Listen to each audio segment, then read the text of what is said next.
right. What's going on? What is going on? So let's get this started. Okay.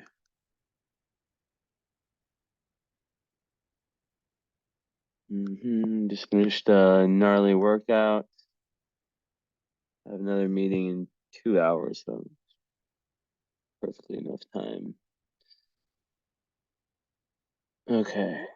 So, did I hide? Yeah, everything's hidden. Let's share the screen. Although, I think, yeah, like that. Okay. So, right off the bat, you notice the shape of the chart. Um, of course, not every point on there is as important as every other point, but still, Sun, Chiron, Sun, Mars, Mercury, Venus, Ceres, Juno's there too, Vesta's there, South Node, Midheaven, Pallas, part of Fortune.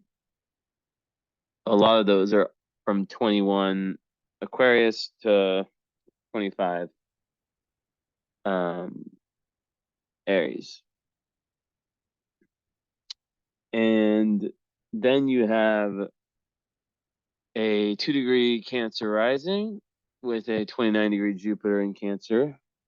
And Pluto, so North Node in the third house, conjunct the IC in Virgo, slightly conjunct Saturn, Saturn conjunct the IC in. Then Pluto's down there in the fourth, and you see it's opposing all the Sun and Mars. Now, it's not like a close, it's kind of like a midpoint opposition where if you look at the midpoint of 25 and 7, which is what 25 minus 7 is, so it's 9, so it'd be, yeah, it's basically right at the midpoint. It's like a laser beam of the midpoint between Mars and the Sun. It just shoots down at Pluto.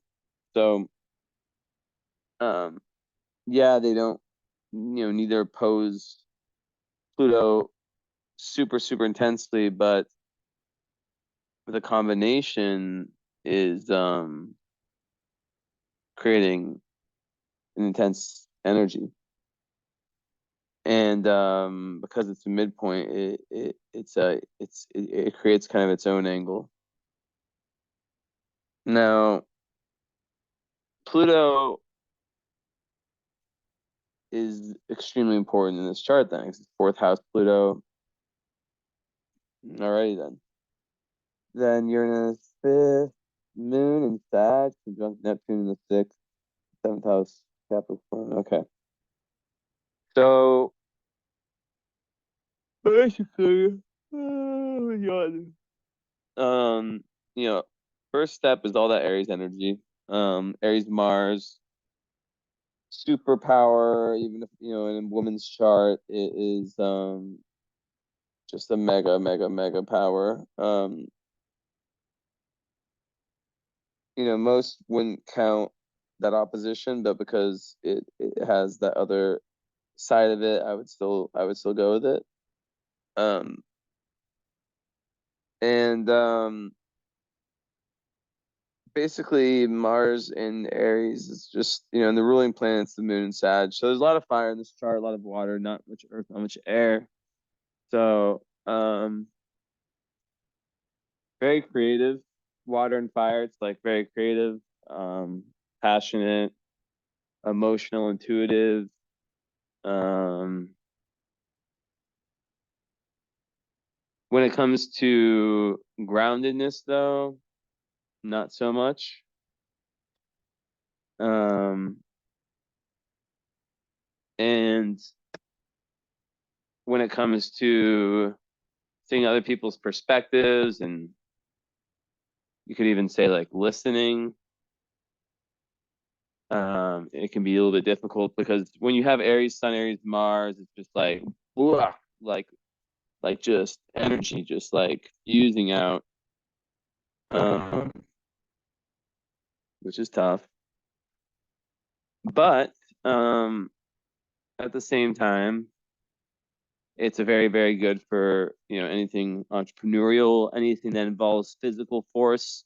And it's in the 10th house, so your career will be favored. You'll have a bunch of firepower, kind of pushing you towards your greater goals.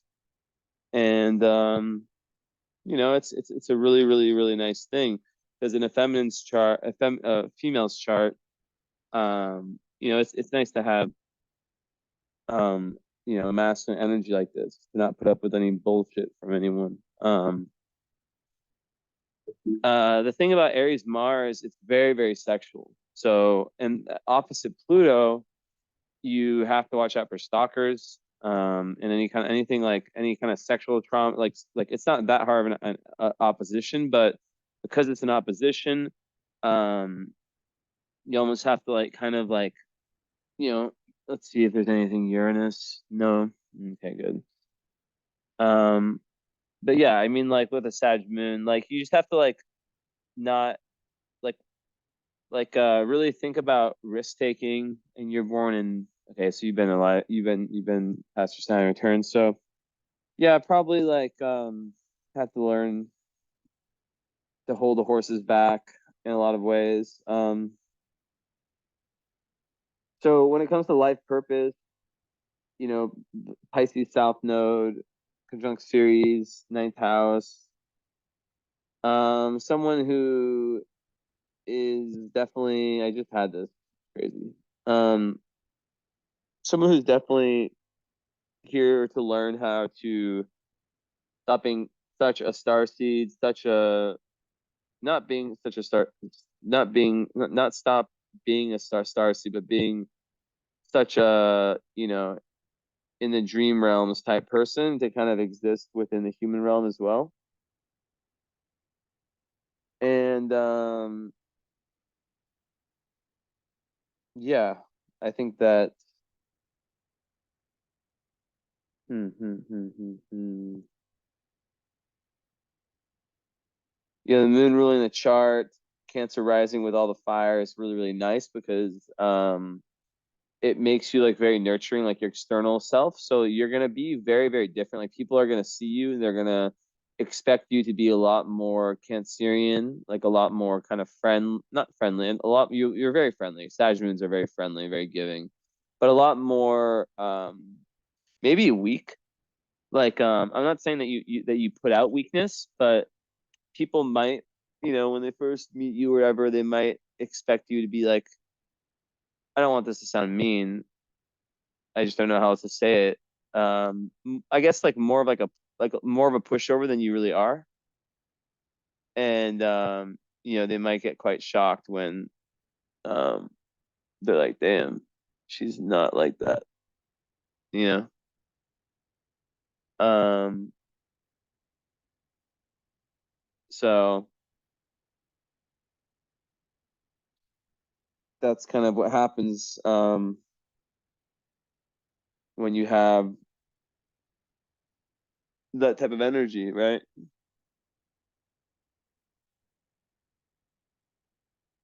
When you have that type of energy, you can be very much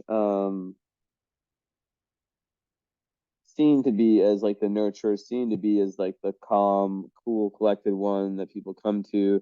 But I think it really helps you have a very fiery chart to have a Cancer rising. I've seen many examples in first person and clients where it's like, I imagine that if they would have had like an Aries rising also, they would just be like very scary people. But yeah, it actually gives you like this real familial feel, so people can, it makes you very non-assuming, not as like you're very assertive being in Aries and Aries Mars. That's not something you struggle with at all. Um, in fact, that's the opposite because you have Sun square Jupiter, so you might have that also. So you might go over the top with your efforts at times to to be a leader and to expand yourself and to have like all these ideas. I call it Superman syndrome, that aspect. So it's important to kind of like, as a Sag moon also, which I'm a Sag moon, and with Neptune on it, especially, to not fool yourself into thinking like, oh, I can take on all this, I can take on all that, because you're surely very capable and you're meant to be a leader.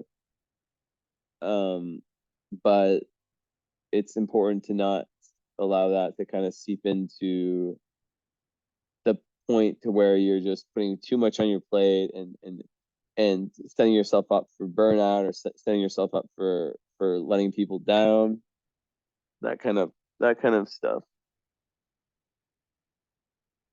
So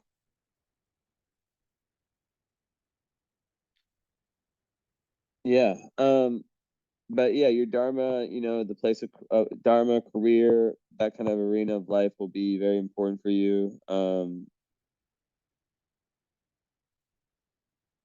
So yeah, just important to have that going. Have everything solid there.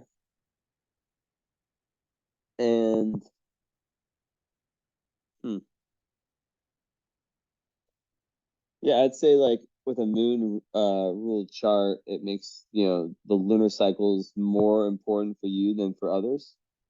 So full moons, new moons, like the one we have, like literally in a few, like what, in less than what, it's probably in 14 hours from when I'm recording this, 9 a.m. or 2 a.m. Eastern USA time, Monday. So 9 a.m. here in Romania. Wow. So interesting that, yeah, that energy is kind of like on your nodal axis. So I think that it can really be a time right now as we don't fall where you can really find a lot of past life talents, get some recall, so pay attention to your dreams for sure. And yeah, but back to, okay, so anyways, like a moon ruled chart, so it's a moon in Sag, it's the same moon as me, so I know it very well, obviously. It's one of the best moons for sure. I know that's biased, but like, I'll tell you, like, Sag moons, like they all say that, we all say that our moon is the best because it just is, like, for certain purposes, right? Um, for fun, it makes, it gives someone like emotional need for fun, emotional need for expansion, for learning, for wisdom. Sag moons are just like joyous people. Of course, they can be a little bit over the top, and they can promise too much, and that they can't deliver on. And they have this excessive need for freedom. They're very fiery, but that's, it's like, let's, the Sag moons are needed. Sag moons need to lighten the world up a little bit, right, and teach the world things. Natural teacher, the natural adventurer. So as a Sag moon myself, and with you having that Neptunian influence on it, it's like you really like to travel to places that kind of give you this feeling of like maybe like for example, like traveling to like the different chakras of the world would be like amazing for you because you'd feel like traveling in a spiritual type way, going to Bolivia or wherever, to do a shaman retreat or something, like a, not retreat, or some kind of like something like that, that's what gets you going. um but really also just like a need for esoteric knowledge. Yeah. So aside that, I would say that the Pluto opposition is very key. Neptune also squares Venus in, is it in Pisces? Yeah. So your Mercury is conjunct my sun and my moon, or my sun and my Mercury. So we have the exact same Mercury, pretty much 2 degrees away from the sun, or 1 degree away. So but I guess, yeah. So basically, what's difficult about your chart is that you have a lot of energy that's supporting your south node. So south node is like the been there, done that in past life, which is Pisces. So the sign of, you are the dreamer, you are the person that has all these amazing philosophies and mysticism and all that, but has struggled to put them into Virgo step by step, um, you know, um, packages, so that each day you can go into each day and attack it in a way that's in line with your purpose, right? While still not losing track of the big picture and of that kind of like unconditional love for humanity and your higher purpose, the midheaven, all that Pisces energy. You're still here to be a healer, but you're meant to do it in a way that is kind of integrating the higher mind and the lower mind. And yeah, so that's really important. To really lacking air, lacking earth in the north node, it's an advanced soul metric, or that's kind of how I can determine like an advanced soul, because you don't have any energy supporting your Virgo north node. So you're really pushed to do things that can envelop the earth archetype within you, such as hiking, such as um you know um hiking, touching earth, being outside, meditation, grounding your energy, creating a routine that works for you, whether it's exercise, which I'll talk about, and I'll talk about right now, which, having that opposition of Pluto, Sun and Mars opposite Pluto, you definitely need an outlet for that really intense Plutonian energy, or it can get really dark. And the fourth house Pluto, definitely relates to a childhood that could have been volcanic, a home that could have been volcanic, um, and you know, you as a Sag moon, there's a good chance, not for sure, not every Sag moon. I think Sag moon of any moon sign is the one it's not very hard for us to like. We're not like so attached. Like, we love our family, but it's not hard for us to just be like, all right, I'm moving, whether it's like to a different state, you're in the US yet, or whether it's to a completely different country, if you have it like that, right? But I get that not everyone has the ability, and I'm French American, so like I was always European. I always kind of grew up with that. Esme, Esme, Esme, stop eating. Stop. You know, oh my, okay. Stop it. You ate everyone's food. 1 second, I'm sorry. My cat is a foodaholic. Literally, I need to like actually get like a cat psychic reading to figure this out, because it's bad. She's small too. It's her karma. Little small, forever small cat, and she's the one who likes food the most. So if she eats any little bit of it, then it just becomes, it goes straight to her belly. So not good. But anyways, okay. So yeah, uh, I was talking about like the kind of you know Pluto Mars archetype. When they come together, it's just volcanic as fuck. It can lead to lots of confrontations that are very, very dark. Um, that ultimately, like, it can be turned into a superpower, right? Where you can kind of use it as like a deep, deep resource within you, or deep, deep resources that you have within yourself, from very, very traumatic, or not very traumatic, but from traumatic, you subjectively traumatic experiences that make you able to withstand a lot more. Um, but the key with that is to kind of like understand that your energy will attract kind of really intense people, people you might not want to fuck with. Um, just the potential. And that because of that, it's best to sort of steer clear of they kind of look at the opposite sign of Aries, which is Libra, which teaches, the like when you have a lot of planets in one sign, you want to look at the opposite sign for healing, called the polarity point.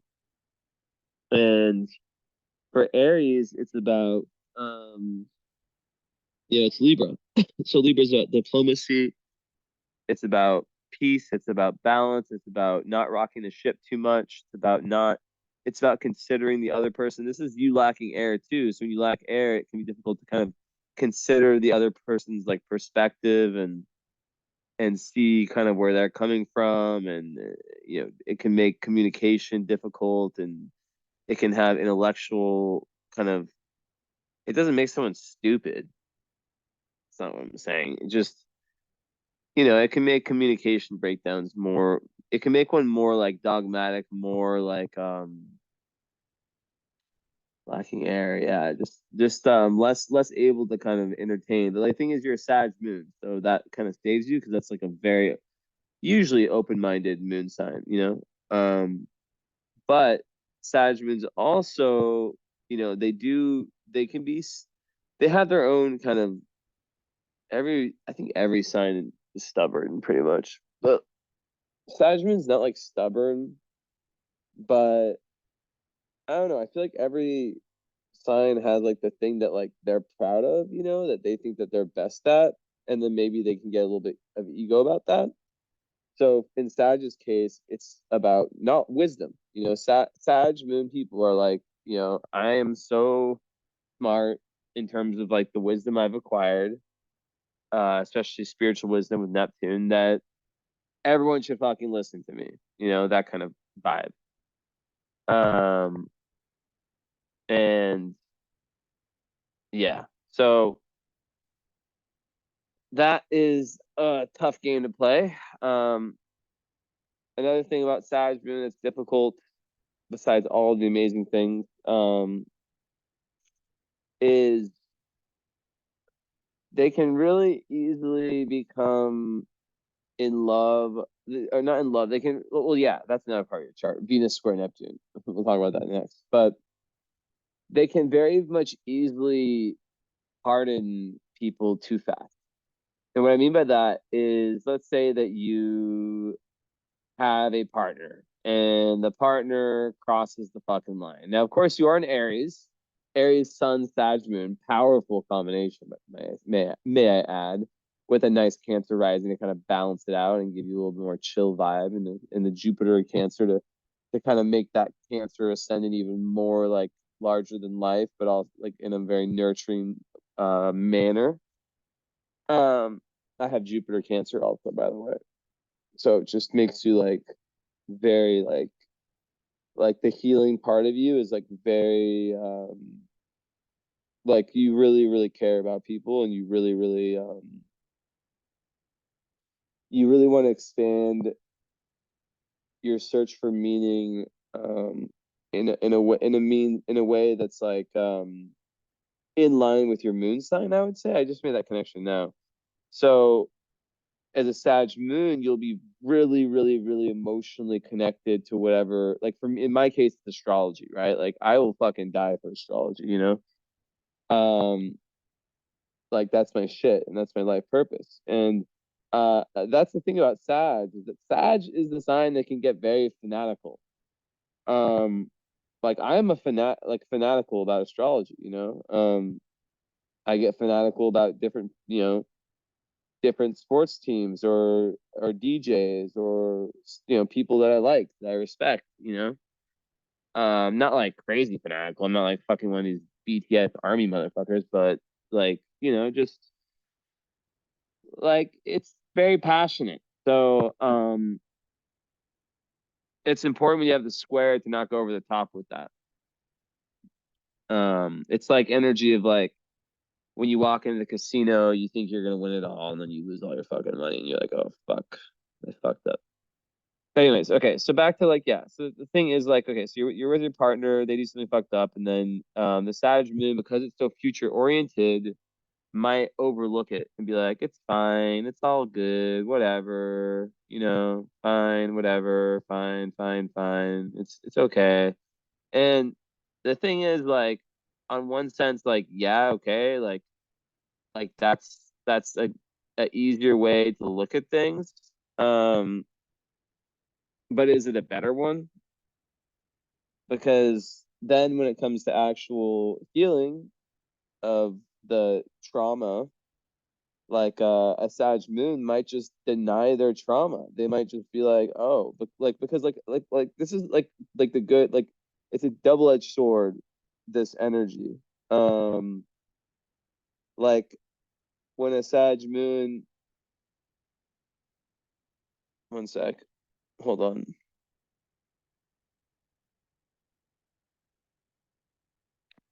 What's that? One sec. What's that face? What? What's that face? You're like what? What? Jesus Christ. Riding high. Not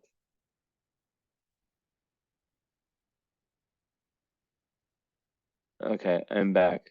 Um so yeah, like a Sag moon can really be um one second, I have to take care of something.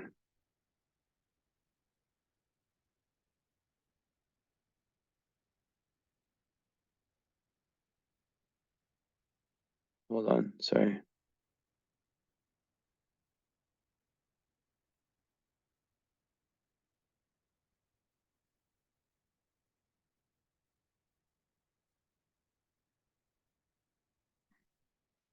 There's me stop. Okay.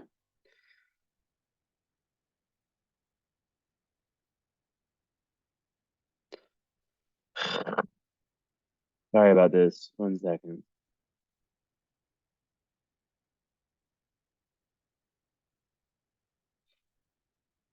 Okay, where the hell did my thing go?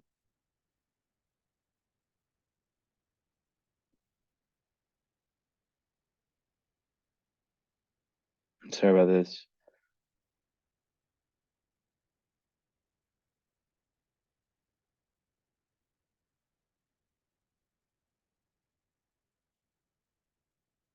Okay. Yeah, okay, so as I was trying to say before my girlfriend came up looking like fucking just low vibe as fuck. Um,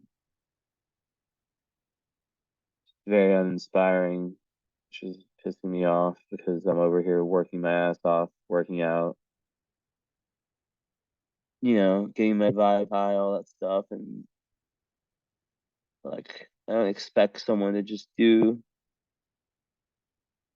everything just because I do it, like just because I go on like an hour and a half workout, every 2 days, push myself even when I'm depressed and all that stuff. Like I don't expect you to do it, but like when the gap in terms of vibrations is that high, it's like just weird. It's like she just came up and just looked like so just like I'm just about to smoke, and she's not smoking all the time, but just like how can I be I don't know, I'm just venting now,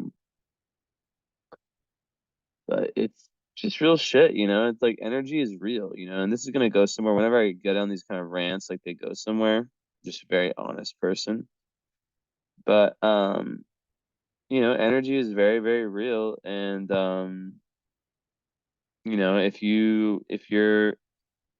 if you're someone who kind of pushes yourself, I guess, to get to a place of higher frequency, it's very, very hard for you to be surrounded by anyone, even someone that you love or someone that you have a something with, who doesn't match that at all.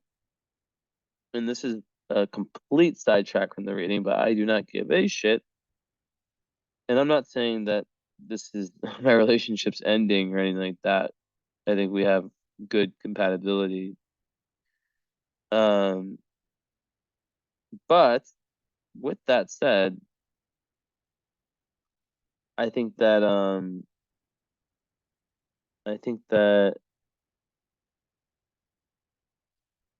I can see how when one person grows and the other person doesn't, it can be very problematic. And how when you start to grow, um, if when you start to grow, if you feel like like held back by that person, like, and this could be a friend, a lover, whatever, and this goes for the Sag Moon person, because Sag Moon is about growth, and expansion. So, you know, you have to make tough decisions, but the Sag Moon, it can be difficult to make them because you don't want, you're very positive, like something bad happens, like that. Nothing bad happened, but like, I'm just gonna be honest, like that shit was not like I don't know, like I would want someone who inspires me. I hate to say it, and she does, but like like if I wasn't like in a very high place after my run, like I would be very uninspired by the energy she was just in. And I'm not a hard person to date. I give a lot of space, a lot of freedom. So it's just, I don't know, like um the Sag person is very, very good at Sag Moon person is very, very good at kind of giving passes to people, I guess. Whether it's their own trauma, um, like bad thing happens, and they, instead of like confronting it, the Sag Moon might be like, okay, what's the deeper meaning here? Like, how can I turn this into a W? Or like, how can I turn this into a lesson? And in doing that, they grow, but they also lose out on valuable as fuck lessons, and boundaries, you know. So that's important too. But as Aries Mars, I'm not worried about that for you. I think Aries Mars know how to cut shit off when they need to, and they are very, very high libido people. They are action oriented. They have Mars in the best sign of Mars, better than, Mars is the best in Aries for just the physical aspect of Mars, and Scorpio for the psychological. But since Mars is more physical, I'd say Mars and Aries is the best Mars sign. Um, it's just pure warrior energy. Like Esme has it, my cat, and she's tiny and she's wrestling cats, and she's like tiny when she was like literally like like a tenth or an eighth of their size. She's like wrestling these monster cats and like using every little advantage she could before I adopted her. To like just get leverage and not lose. And she would put up a good fight. Even though she's way weaker and they could easily just like crush her, but she just like was so determined. That's that Aries Mars vibe. Um, Now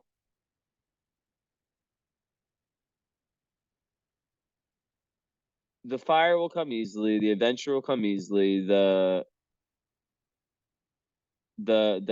divine inspiration will come easily. Um,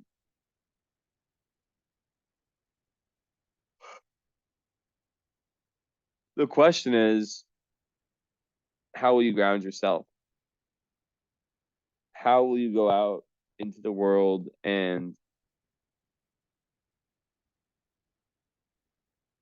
figure out what it is that makes you tick on a routine level. Now your moon is in the 6th house, so that is helpful, but also Neptune's there. So, you could be someone who, you with your 10th house relation or your Pisces midheaven relation to it, like really wants to have their career, their daily work,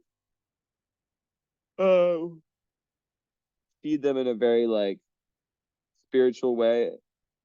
You can become very disillusioned with kind of like everyday matrixy like life.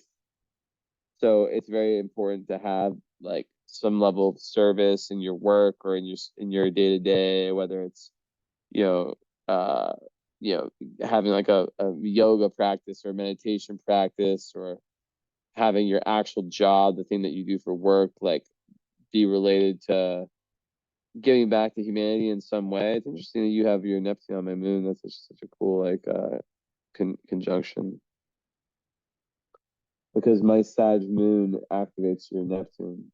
Interesting. I'm curious how this is going to be like a down, because Neptune is about spiritual download. So that would kind of make me think that like this reading will have some kind of like very interesting, or just me in general, because my moon's 21 degrees Sag, will have like a very interesting like emotional impact on you. Like you'll really feel seen, and maybe it'll open up some chambers, some doors to higher awareness. But yeah, so that's the struggle, right? It's like, how the fuck do I stay, you know, it's like there's lots of been there, done that with career, um, and not really career, more so like, yeah, with like, the realms of higher wisdom, let's call it that, right? In Plastus, it would be a 10th house, south node, and a 4th house north node, which is interesting to think about too, because then we bring in the idea of female and male, and masculine and feminine, and the need to kind of balance those two out in this lifetime, and how you have a masculine chart predominantly, um even though like you do have that water, which is feminine, and that fire, which is masculine. So it is like a good mix. It's a good mix, actually. I mean, the sun and the moon are both fire, so, and Mars, which is like when you have that strong of a Mars, it can just like make you super, super Aries, right? And which I imagine you are super, super Aries. This Aries Sun and Aries Mars are the two Aries placements that make people like the most Aries. Go-getters, independent, potential for bully though. You can't be a bully. But 29-degree Mercury, Pisces, and Scat. You have to watch out for like deception. You definitely have the ability to kind of be like a channel, to be like someone who is able to kind of go into different realms of knowledge and wisdom, and also watching out for taking in energy that is not yours, like thought energy, mental energy that's not yours. That's quite common. Mm,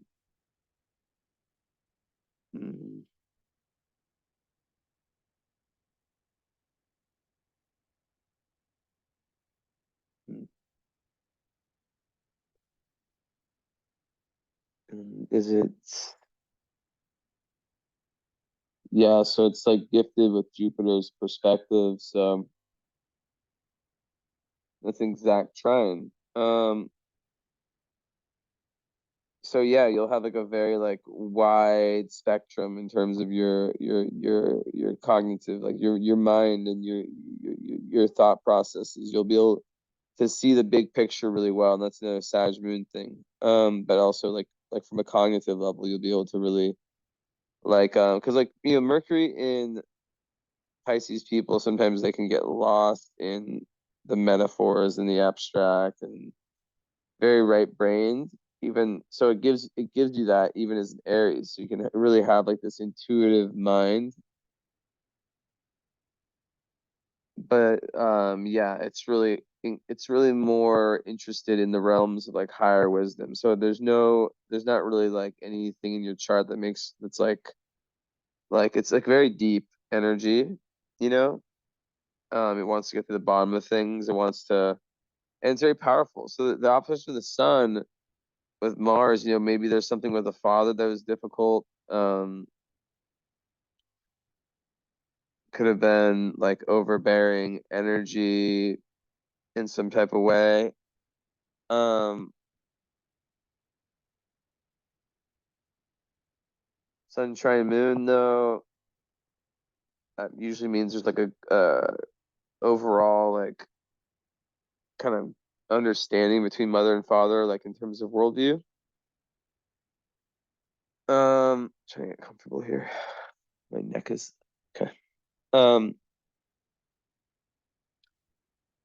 Venus at 22 degrees, ooh, and Mercury at 29 is interesting. So, I mean, at this point, love is something that's some you got to watch out for with that kind of chart.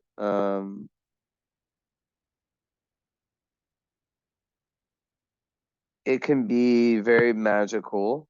I definitely think that like ninth house Venus people are very, very like, especially Ceres there conjunct Venus, like you're just extremely nurturing, just in general. You value spirituality, you value compassion, empathy.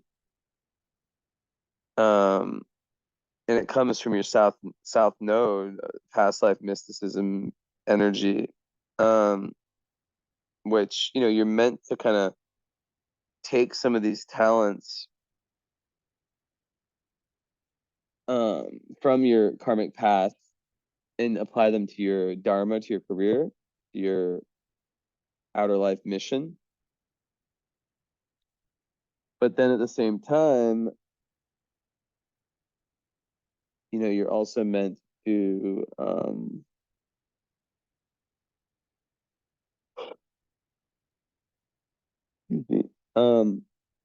there's also a need to like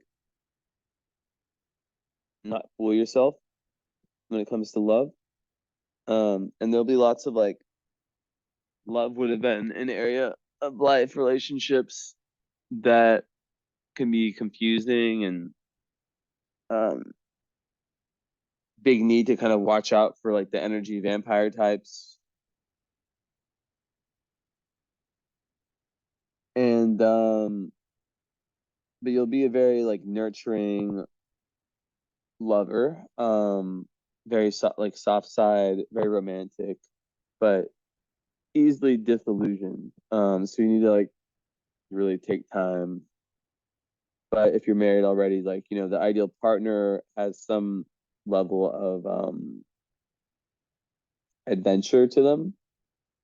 But maybe like when I see a chart that lacks elements, I always think, okay, well, maybe they could be good with someone who kind of has similarities, but also makes up for them in areas that they lack in, which would be earth and air. So maybe like some groundedness, but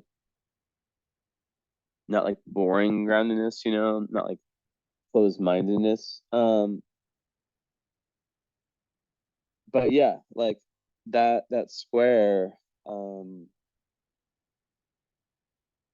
it definitely creates like a imbalance between what you want in love and what you value. Also makes you really creative and really like in tune with like the ability to create like very inspirational art and all that. And be like a gifted healer, someone who benefits a lot from travels and gets very lucky with the teachers they meet and the wisdom that they come across and this, that, and the fourth. But there definitely could be a part where, you have to take things slow if you are single, that is,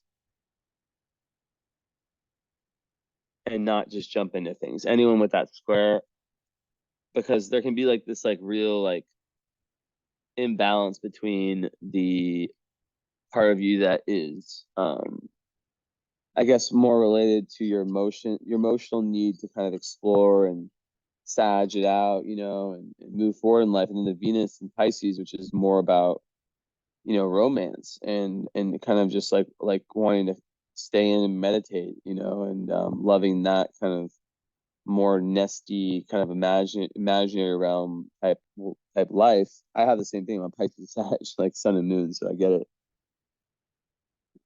So that's important. That's important for sure.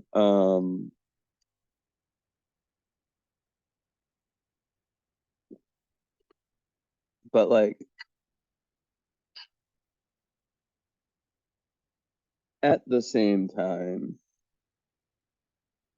I think that it gives great potential for like a very, very beautiful romantic union once any illusions are of like the perfect ideal partner. Like some people with this, they will hold out their whole lives,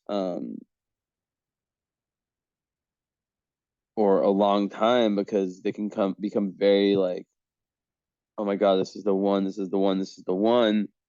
And then they see one thing that's like imperfect about that person, and they're just like, oh, like, no, not for me, you know?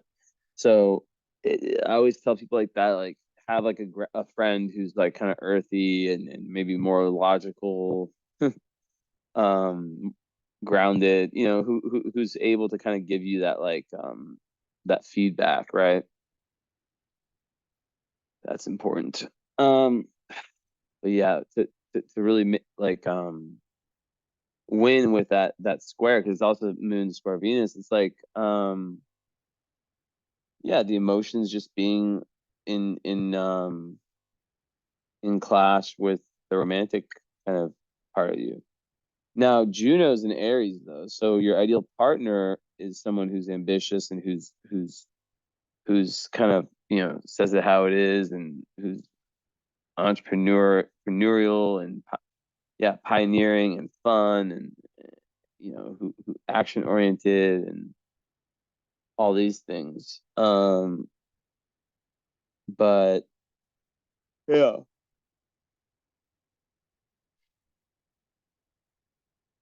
hmm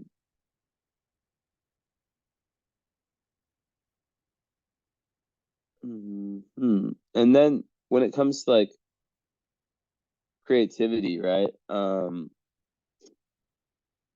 You and children and all that, like, so with Uranus in the fifth, it can also create like lots of kind of that's like the earliest part of dating. So it can kind of create energy where you can have all these like really quick flings or things that happen really fast, and feel very like unique. And it's just about learning to ground that, because the square of Jupiter and the Sun also would speak to like wanting to kind of just jump on things too fast, and Mars and Aries don't really like to wait that much. So having patience is like a big part of your dharma, and getting out of like the kind of like super over idealistic delusional potential that Pisces can be.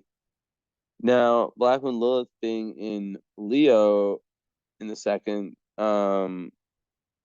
if you do have a lot of money, for example, it'd be very like, if you're like comfortable in that, like in that part, in that area of life, it'd be very good to not show that off. I know it sounds obvious, but Black Moon Lilith by house is like where someone can kind of be jealous of us and send dark energy our way. So, you know, important there to know about that. And Black Moon Lilith and Leo, just watching out, like it goes back to like the idea of like giving giving and taking in relationships, and kind of that correct balance of like you know um of listening to other people's point of views and other people's way of doing things, and not being like over the top with um your kind of that kind of Leo energy of which is relate it's trining your sun, so it's like,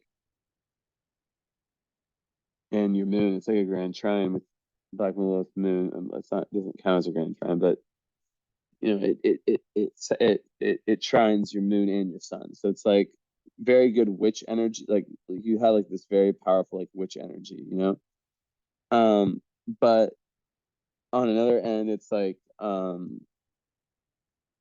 yeah, not being like too obsessed with like your external resources, find that balance, but then also like, yeah, not having to always be the center of attention, like really like understanding that other people are special too, and they deserve to be heard and given credit. And yeah, that's just like a potential, right? It's not a planet. It's just like that's the self-defeating part of us, is that. Now, speaking of that, Chiron in Taurus in the 11th would mean that like uh friendships can be a little bit difficult, and that yeah, there can definitely be issues or have been issues around feeling grounded within yourself and feeling like secure, like inner security, which can sometimes project itself into the person trying very hard to make up for it by acquiring external resources. And it's all about going within, following that North Node in Virgo, of creating that solid daily routine of like, that's you're hitting your spiritual, your physical, your emotional, your mental, like all like each day you're figuring out like a way to meet those. And it might not be in the most like typical way, with Neptune there and your moon there, but there is an emotional need for you to have some level of like of service and some level of yeah, definitely like giving, like in your life, like giving back, is very, very, very, very like it's just like you feel like the full extent of your Neptune conjunct moon, which makes you very psychic, by the way. I just thought I should tell you that a moon conjunct Neptune person like could potentially see the future. They like when they're able to get grounded, that is. And yeah, they can really feel like it's a real potential for psychic powers, intuitive powers. Keep yawning. I'm very tired. Just the workout killed me. Um, but yeah, I think children, if you have children, they'd be like very like independent, very, very ingenious, and they would really be kind of your doorway to higher awareness. I think you'd learn a lot through them. Also creativity. I think you'd have unusual hobbies that um, you might really enjoy, things like astrology and numerology, human design, whatever it is. Um, Perhaps even to the point of like wanting to like have that be your thing. Um, but yeah, the North Node and the IC, I think that just speaks to like you, a big, big purpose for you in this lifetime with Saturn down there, being around, whether it's siblings or just family of origin or just the early childhood, kind of healing the bloodline, like stopping any kind of generational curse. Whether it's like, Pisces could be like escapism, anything like that, right? Where you're really trying to find yourself as a more like really legitimate kind of consistent member of society within your own realm of it. Um,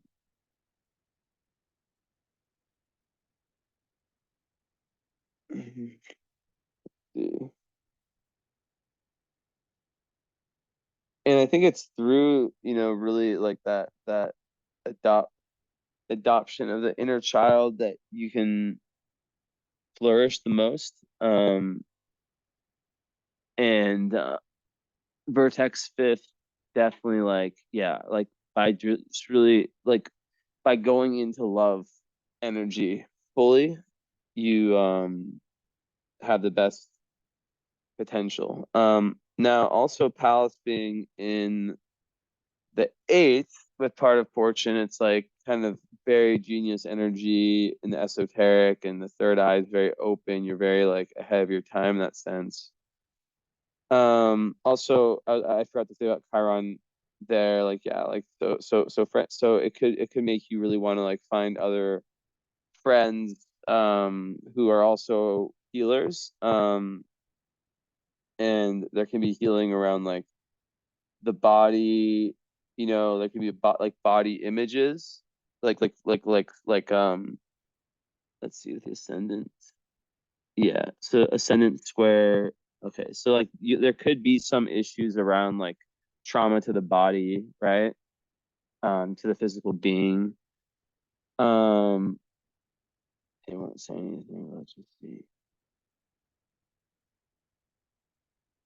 Yeah, but like just feeling like you couldn't really speak your mind as much, maybe coming up, and just going back within there and finding that ability to truly speak your mind is just the best feeling, and just that comes from yeah, from grounding yourself and finding whatever that thing is, right? So definitely interesting stuff. Finding the balance karmically for you between career and home, between feminine and masculine, right, is huge.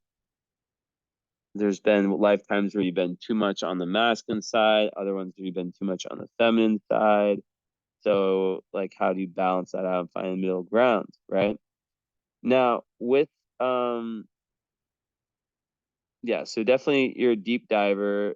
You're someone who wants the truth, who wants to really know, deep spiritual knowledge, deep spiritual wisdom, and you have it within yourself. That's the really cool thing, is that you don't really necessarily have to go out. Like, you're kind of like me, where it's like, I'm sure I'm just starting to learn human design. I wouldn't even say I'm just starting to learn. I'd say like I have the book and I read one chapter, but like, I would assume that you probably have a similar thing as me, where it's like you like the like you can't be complacent, right? But you definitely can, like, because there's this idea of like in society that we need to push, push, push, push, push. Like in my case, I'll give you an example, right? For my life. Um, it's very relevant, very, very, very, very, very relatable to this. Like I for a while was like very competitive with myself. I can give two examples. One's running, right? I'm a big runner. Um, I used to like time all my runs and write them down on my notepad, time, kilometers, all that stuff. And it killed the joy of running for me. And it was the same with my business, right? Like where I was counting how many clients I got this month, how much money I made, even though I don't do this like for money. It's my job and I want to see growth. So it's more about that than like I want to like charge the most, blah blah. So what I realized is that, like, when I was going through that with running, um when I stopped, like I actually stopped running for a while because I lost joy, because I realized that I realized after the fact I was putting too much pressure on myself to hit a certain level, to like to beat my score, to get better and better and better and better. And after some time I realized that's not what it's all about, you know. What it's all about is just running for the sake of running, running for the cognitive benefit, not running for any kind of like, weight goal. You know what I mean? Like that was like the big revelation. So now when I run, I cover my treadmill with a book like the like where like I only like really look at like how long I've been running, like like um at the end pretty much, or like maybe like one or two times throughout it. I really don't care. Like it's cool if I go 40, that's fine. If I go, an hour, that's fine. If I go an hour, like I just ran, like I don't even know how long. I think I went an hour 15 today, or an hour 20. I don't even know. Like I don't really like I'll look at it and I'll be like, cool, I did a good job. I kicked ass. Like I pushed myself. But it's less like I've already, like, you know what I mean? Like I don't remember what I did like few like 2 days ago. Like I just know I just went hard. So with my business, it's been similar lately, where I've been like, because I had a really slow month in January. I was like, what is God trying to tell me? That's like the Sag moon, right? You're always wondering, okay, what is God trying to tell me through this, right? Um, and the more I tapped into it, so this is going back to what I was saying about the human design, about like how I think that, like, yeah, you'll see how it connects. Like I realized, like, I don't have to force things. Like I can just, like, I can be myself, and I can I don't have to count. Like I can just allow the readings to come to me. The clients that are meant to come to me will come to me. You know what I mean? Because I've seen it so much, right? Like I've seen so many synchronicities in my practice. You name it, right? Like there's so much magic that I'm clearly like here for a reason. I'm clearly doing what I'm doing for a reason. So why would I, you know, kind of become so obsessed with this material of like how much money I'm making? Like, no, just do your best, and um, you know, find that routine that works for you. Like in my case, it's running. That's what my secret code is. And meditating and just spirituality in general, which for me, like I have that with my job, like this like is fueling my spirituality, for example. But like, yeah, just not pushing so much, and allowing yourself to kind of like knowing that like the wisdom is within you, and that like you can take things as they come, and allow yourself to find that balance between Pisces, which is the complete letting go and surrender, which is your south node. So you're good at that.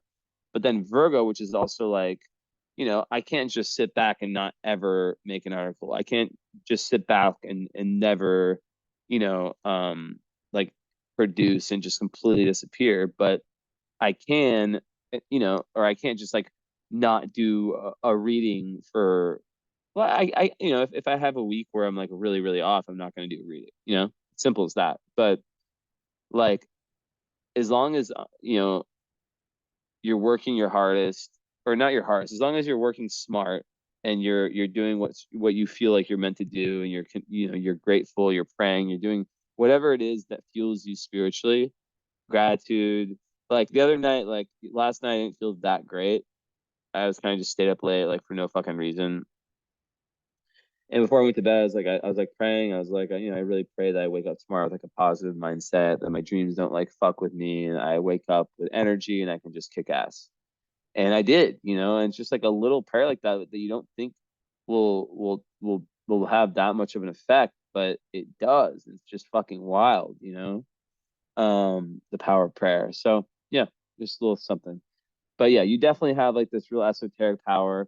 And you feel very nurtured by, so traveling for you, I think, it's a really spiritual experience. And learning, I think, for you is very, very spiritual. I think that you really like, are meant to be someone who kind of really like you really nurture your soul by, A, how much you can be of service, and B, how much you can kind of give back, right? To others in in the context of greater society. So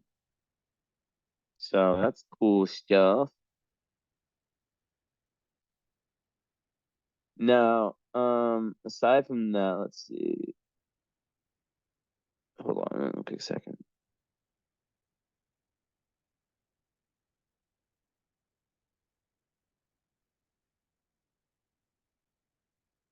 Oh, it's okay again.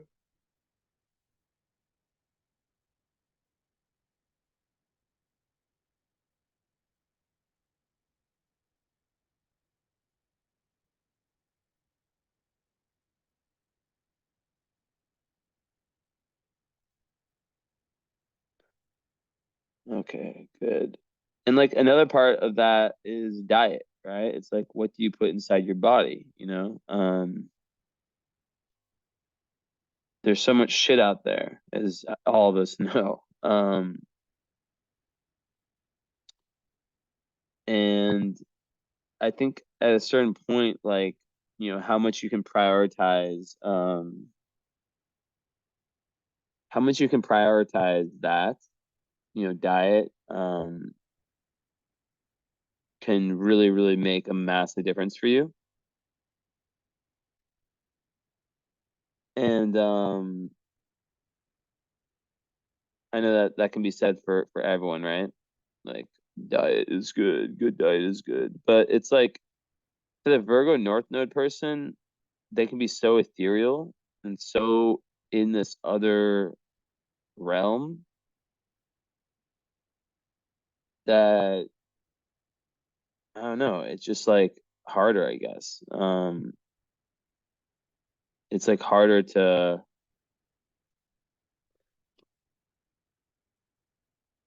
how do I say what I'm trying to say? It's harder to like come down to earth, you know, and to do these like minute tasks that ultimately, you know, Virgo energy is about like how, you know, one thing leads to the next, which leads to the next, which leads to the next, and before you know it, look at you, you know? Um, but yeah, it's easier said than done, of course. Easier said than done for sure. All right, where else do I want to go with this? Hmm,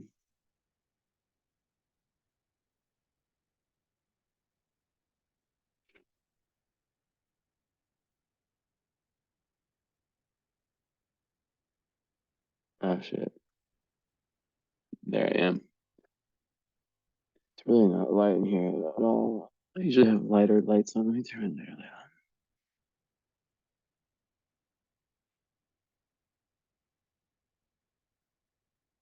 Why does it look blue?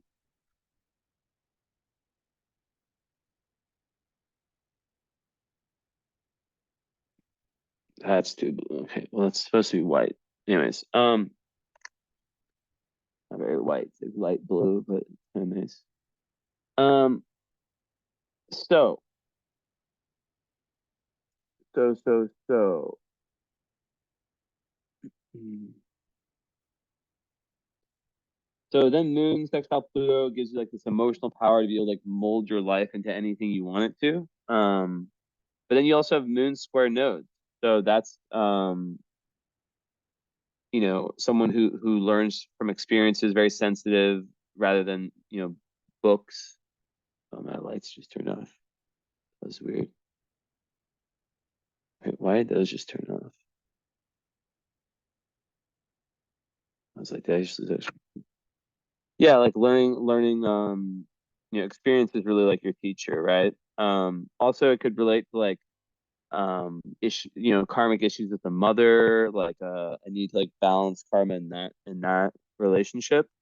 Um, and it can also just mean that some aspect of your emotional nature was not embedded perfectly in past incarnations. Let me get one.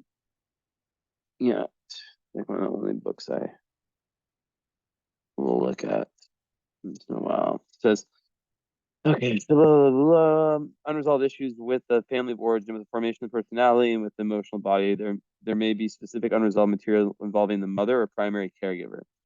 There will be an inherent insecurity in the personality via a tendency to project the experience of security or happiness outside the self onto the family or the significant others. This placement may indicate unresolved gender issues, which you talked about with the nodes. There may be this dissatisfaction with gender roles, with issues stemming from the patriarchal bias of our culture and the resulting suppression of the feminine. Or there may be a recent gender switch between this incarnation and the last one, which I literally sensed, I didn't say it, resulting in a strong identification of the opposite gender. Interesting. Oh, and Neptune too. So Neptune square, that one is a very interesting one. see what it says. So this unresolved material pertains to the subtle issues of one's sense of ultimate meaning, one's dreams and ideals. The skipped karmic step can therefore revolve around the loss of meaning, profound disillusionment, or despair that leads to the loss of life force and will. In some cases, the negative ramifications are so extreme as to lead to catatonic dissociation. The Neptune skip step may also represent an unresolved dream or ideal. It's important that the person has suppressed or been unable as yet to fulfill that now demands exploration. So what I take that as with your nodal axis is that like you have all this like spiritual kind of like mystical energy that you've like kind of like built up through lifetimes, but you haven't really been able to kind of apply it to yourself. Like you've been like this great healer for others. But because when you know, if you're always healing others, you know, you might burn out. In this life, it's like, how can you apply that to yourself? That I'm so happy if I can read this far because that kind of puts it all together for me. Analysis of the nature of these unfulfilled dreams and aspirations. House ruled by Neptune. Neptune rules the house of, yeah, it's in its own house, so it's sixth house. So you know, the moon is okay, yeah. So it's interesting, it's conjunct the moon, so it's really linked to your emotional nature and the need to like kind of like really like the need for you in this lifetime to really like beat these unfulfilled dreams and aspirations and you know, like because those have like maybe there's a force in past lives, whether it was a maternal figure in past lives that suppressed that, and maybe that's kind of shown up in this life as well, right? It does show up in this life, right? So exploration of these themes can involve distinguishing whether or not such dreams need to be physically realized or can exist solely as fantasies fulfilled by the imagination. The necessary discrimination required here is difficult to attain because the skip step involves a struggle to clarify the difference between personal fantasy and objective reality. This can lead to spiritual crisis displacement, to spiritual crisis and transformation. So the difference between personal fantasy and objective reality, right? So that's like a big thing for you, merging those two. So just as easily displacement points to someone who has lost their spiritual way, who now wanders meaninglessly in cycles of despair, which is not your case because you're South Node Pisces. And perhaps is compensating for the loss with drug addiction or other similarly self-abnegating behaviors. Now that could be one. I don't think it is with the rest of your chart, but like, you know, it could be something that maybe it runs more in the bloodline, perhaps. In rare cases, this skips. I'm not saying that's not a claim. That's the last thing I said is not something I'm predicting. It's just like a possibility. In rare cases, the skip step could indicate someone who has been exposed to a psychic attack of some kind, someone who has been possessed by unconscious or astral forces. Because of the possibility for distortion via fantasy and delusion reflected by this placement, this can be an especially problematic case to work with. So you heard it there. It can be difficult.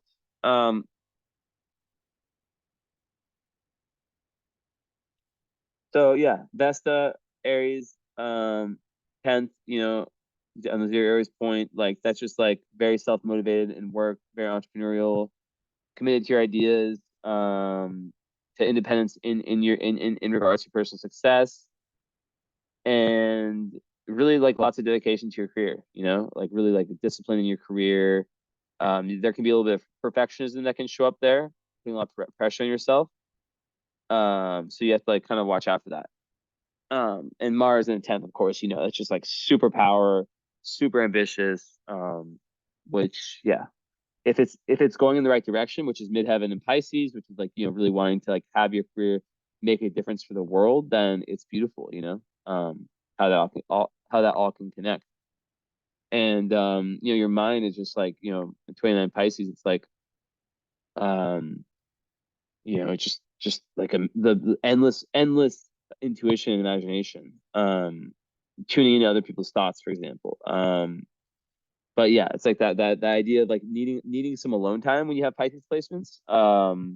Because you can really easily get lost in other people's ideas, right? And it's like the chameleon energy. So with Mercury, it's like the thoughts. So you can like let's say you're around like a group of people and that's why I think being with other healers, other people who are like on your path is very important. because it's easy for you to get lost in that kind of disillusionment, in other people's ideas of like what is real, what's not. Um, so when you can kind of disappear into your own like solo world, you're able to really like kind of, for example, okay, let's say you're around, yeah, so example, you're around these four girls that you grew up with. I don't fucking know. You know, you've been friends a long time. Maybe they're your college girls. I don't fucking know. But you've changed a lot. They're kind of similar still. Um, and you know, you feel like, let's say you have like a girls trip or like a weekend where you're with them nonstop. You know, it's a lot, right? As an Aries, you can handle it. Aries Sag, you can handle anything. Such a powerful placement. I'm curious, like when we pull up the stars and asteroids, I'm just throwing it out there. I'm just gonna just throw this out there because like sometimes I'll think things and I won't say them and then they'll be true and I'll be like, I swear to God I was thinking that. So I'm gonna just say this because like I'm curious if asteroid Lilith is playing a part in this chart. Just asteroid Lilith. Very low probability based on math that this would be the case because it would have to be conjunct one of your planets. So could be way off with that one, but like it would, yeah. Anyways, whatever. It doesn't really matter as much is what I'm saying now. So yeah, difficulty, like yeah, distinguishing facts from reality. Really good with like the metaphoric abstract, difficult with the mundane. Um, just it can really be easy to kind of like disappear into like the dream world, and to kind of like fooling yourself. So yeah, like spending time alone. So like you're with the girls, you come back, um, you go into isolation and you meditate and you feel in the energy of like, okay, like how do I feel right now? How do I feel now that it's just me? Once you like regain your energy. So it's about understanding what your energy is, right? Because being Neptune on the moon means that you're a sponge for energy, right? You are like a complete empath. And I'd be very curious what the human design once I don't want to say once but if I really take all this in, if I'm as good at that as I am at astrology, it'd be fucking awesome. Come on, God. I'm usually good at this stuff. I can usually learn it really fast. I mean, astrology I learned probably faster than anyone in history. I mean, not history, but like I learned what I knew in 6 months. I was already at 10-year level. But I don't know if human design was around when, because I have so many past lives as an astrologer, and maybe you do too with your South Node in Pisces, or maybe it's like some other kind of witch energy, because like I said, Lilith is trining your sun and your moon, Black Moon Lilith. So it's like the more you can kind of feed into your inner child and creativity that in that witch energy, like you could literally be a witch, and your intuition in your dream world, but also like remember, like it's about like Virgo North nodes, and now we're connecting all this. You see, that's like taking like you have like the cosmic magic Pisces South node. How can you turn that into Earth magic? Like actual tangible magic, right? That you can then use to kind of like transmute any difficult energies from childhood. Also, third house Saturn, I like to like say that like a lot of people with that they kind of feel at a young age, especially with Pallas and Aquarius, that they were kind of stupid or like they kind of like got like told that they were like that way, like they just like because they thought differently and ahead of their time, they could have really felt like they were a little bit down, um not good enough. So yeah. Yeah. um and also siblings, yeah, like it could be like kind of tensions with siblings per se, some tough karma with siblings if you have siblings, or just your early environment, um your neighbors, things like that. And yeah, anyone with a fourth house Pluto just has to like understand that like there is usually some kind of like underlying kind of childhood trauma. It could be a micro trauma. It could be like a trauma is different for everyone. Like it could also just be like experiencing the home as like a very volcanic kind of place. But then, you have these retrograde planets too. So it's like, there's definitely like kind of like a karmic replay in this lifetime, and like a need to kind of keep one foot in the physical and one foot in the spiritual. So that's really, really important. And Saturn retrograde often, it talks about how it's like this lifetime is almost like a second try. It's like this is like attempt number two to get it right of some big thing. So like you have such a massive like north node, south node, in the last axis of Virgo Pisces, it could be like pure enlightenment, but like you need to kind of like bring Virgo and Pisces together, where you're not too much in the dream realms, too much in the etheric realms, and kind of like be more of like a human. I don't know. So yeah, let's see what we got here.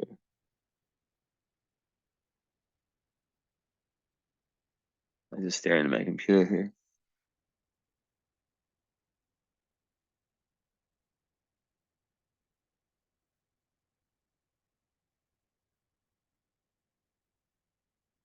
Okay, that's such a good placement. White Moon Selena, which my friend Haley taught me about. So this is you know, about spiritual protection. And you have it right on your moon. So that would really mean that your kind of psychic ability, like that Neptune conjunct moon ability, is very protected, angelically protected. So that doesn't get much better than that. Okay.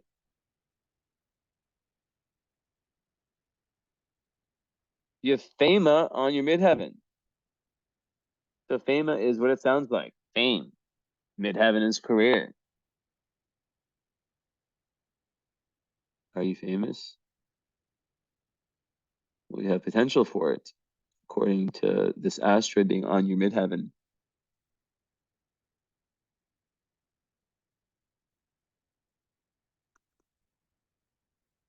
Okay. Okay.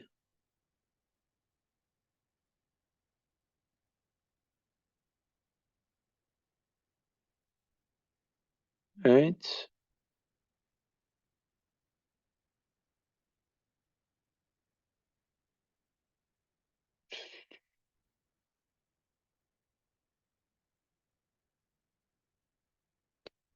You could be a really, really good like alchemist or poet. Working with herbs would be very beneficial and bring you like you could like find yourself like, holy shit, like I know so good at this. Um Let me look up one thing real quick because I don't know what the fuck it means to have Markov conjunct Venus. I know about Markov, but I know it's not the best one, but with Venus, it could be good. Let's see what the elders say. Evil associates, drink and other excesses. Ugh. So it's a minor one. I mean, Markov, anything with Venus is gonna be easier. But just watching out to not with that, yeah, with the drink, with the intoxicants. You know what I'm saying?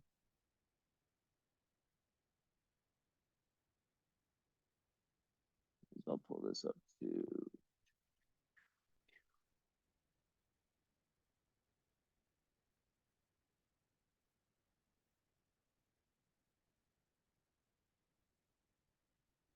Where is it? Where is it? Where is it? Where is it? Where is it?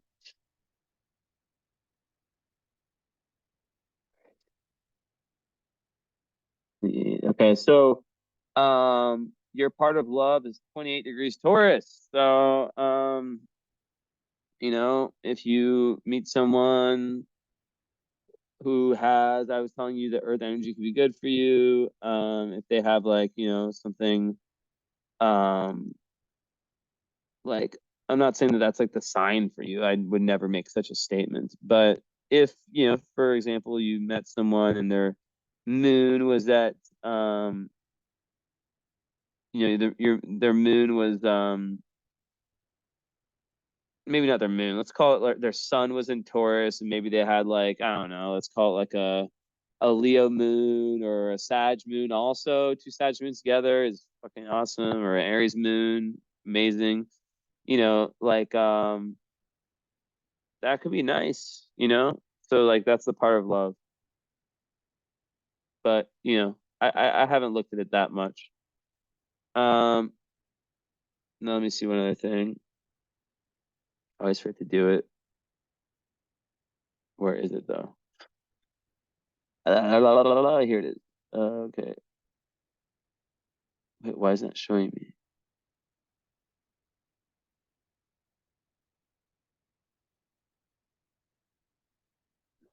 Hold on.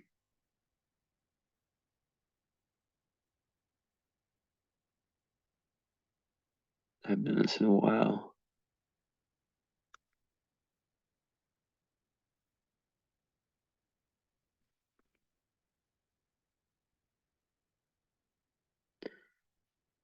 Oh,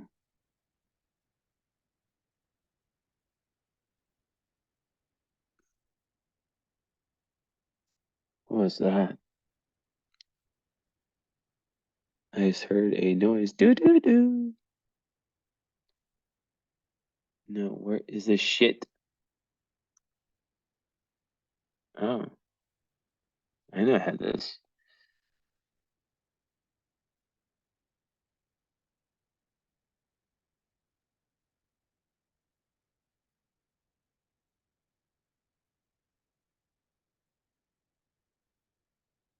Mm. So I didn't even know I had Vedic dashas on this freaking computer on this program, but I do, so that's cool. So and coincidentally, you are going to be entering your moon period in the 9th March of this year, and you're going to be there for a long time, for 10 years. So that's like Vedic astrology stuff, but just expect a huge shift into a more lunar part of yourself. Um,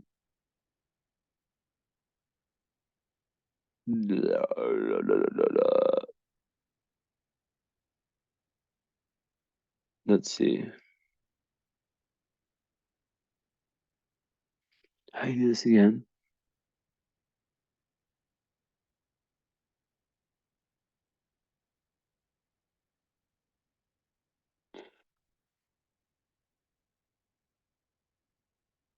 Yeah.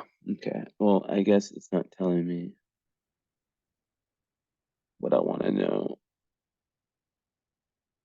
Perhaps there's no out of balance planets. It would be chart analysis. Let me see with a different chart.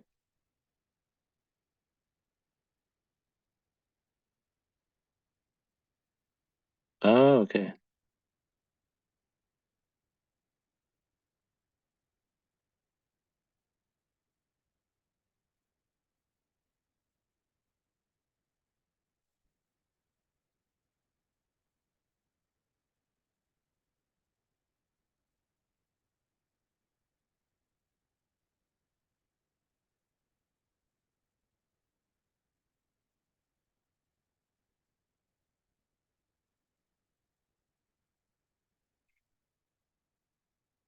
That makes sense.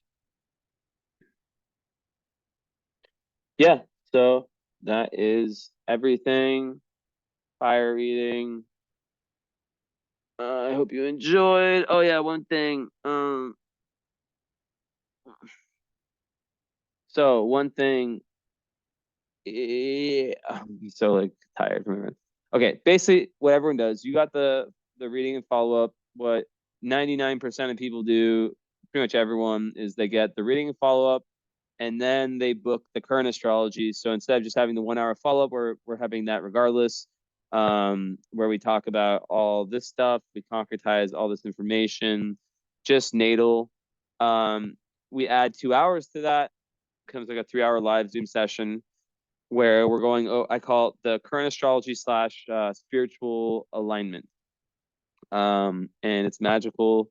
I go over all your transits, all your full return, everything that relates to spiritual or to to current astrology, while also kind of yeah, spiritual alignment. I mean, I'm a mystic. I'm someone who has 2 masters in psychology. Like the sessions, I couldn't just call it current astrology after a while because it took on such a different they take on such different qualities, each one of them, that it's just so much more than that. It's so much more than me just telling you about your transits and this and that. So usually it's 380, but for you it would be 250. So you just have to let me know if that's something that you'd be interested in. And then we set a time, not too into the. It's not like a long wait like this. It's like literally like let's say you watch the reading, whatever. Some people need like multiple times to watch it. Most people need multiple times to watch it to get notes for the follow up, which I like people to come with notes. Take this seriously. And we basically, yeah, it's like a seamless like movement from me having your chart fresh in my head with your experience, so it makes it even better. Even though I'm usually pretty damn fucking accurate, but like there's some stuff because the chart is ultimately your potentials. With you know, life equals birth chart plus free will. So I'm just saying the potentials. You see what I'm saying? So when we do the follow up, that adds the free will. So now I understand how you've utilized that. And then we move into the current astrology. You know what I'm saying? So, anyways, that's it. Thank you so much for waiting. And I'm so happy I did your reading today after that long run because I feel like I gave my best possible fiery me. So I hope this is everything you wanted and more.